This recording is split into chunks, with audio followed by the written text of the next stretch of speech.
compare with pure imagination. Living there, you'll be free if you truly wish to. So, let me tell you a little bit about the project itself. Initially, the working title was When He Makes Music. And just as things have developed with it, and the shades and the tones and the moods became more fleshed out, it seemed to be best to change the name to Pure Imagination.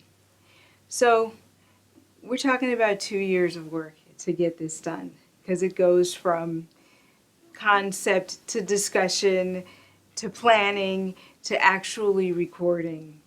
And so it was time for me to do this. It was just time. I hadn't recorded in quite a few years. And in that time, I'd performed even more than I had before I recorded the first album. In addition to that, I had at least another 15, closer to 20 years of vocal training, and I'd lived that much life. And so, with all of those things together, it just seemed to be time to do it. And so I had a conversation with my voice coach, Sue Rainey, and she agreed, because she had been saying for some time that it was time for me to do another recording. I was just trying to figure out, as an independent artist, how to do that. So started off by having a conversation with Trevor Ware, who's A-list bass player.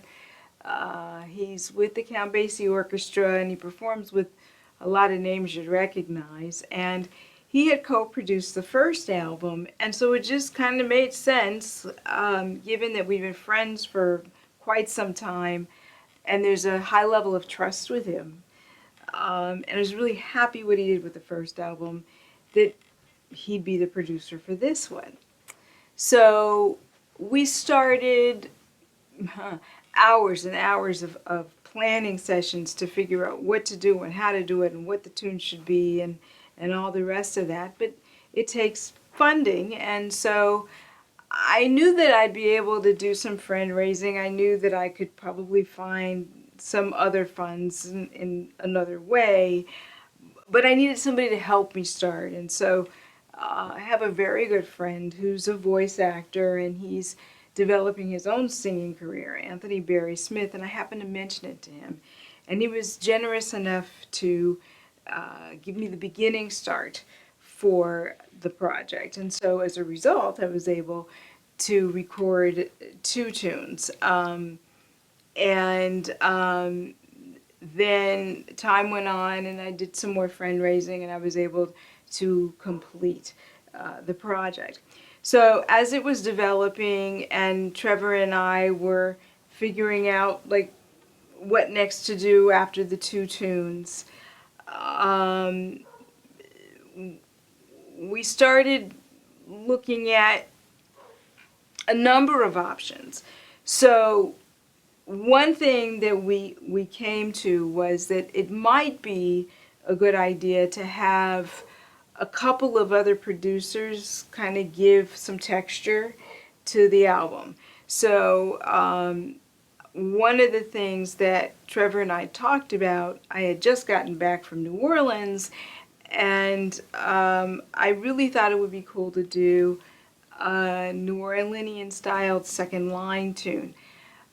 But I didn't want it to sound artificial. I really wanted it to be authentic.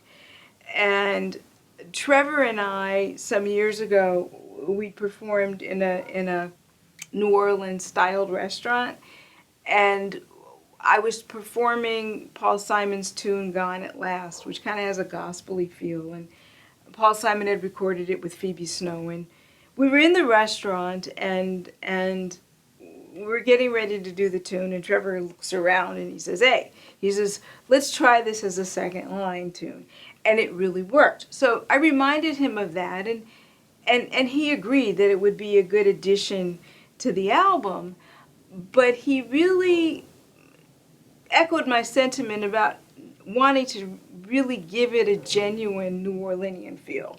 So he introduced me to Kenny Sarah, who lives here in the LA area, and Kenny is from New Orleans, and he does a lot of second line arrangements. So we had Kenny come in and do the arrangement, or he had Mark Justin do the arrangement, and he produced it. And he hired all the musicians, and boy, it really has that sound. That as we were working on the project, I got a message on like Facebook Messenger from Mark Cargill, and you get a lot of weird messages, but I've known Mark since I was 19 years old, and Mark is an amazing violinist who does both classical music and jazz. And I'd known him since I was 19. He and David Jackson founded a group called the Sunlight Orchestra. So Mark sends me this message on Facebook Messenger, and he says, "Hey, I know you're doing an album. I know you need some strings. Can I help you?" And I kind of gave him a hard time because I wasn't sure it was Mark, but it was Mark. So I mentioned it to Trevor. I met with Mark, and it seemed like a good fit for Mark to join us in the project.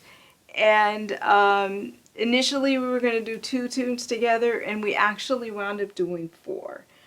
And I'm grateful to all 3 of them for what they've added to the project. So I'm hoping that people really enjoy what we've done, and that it's something that people listen to over and over again for years to come. So that's the project.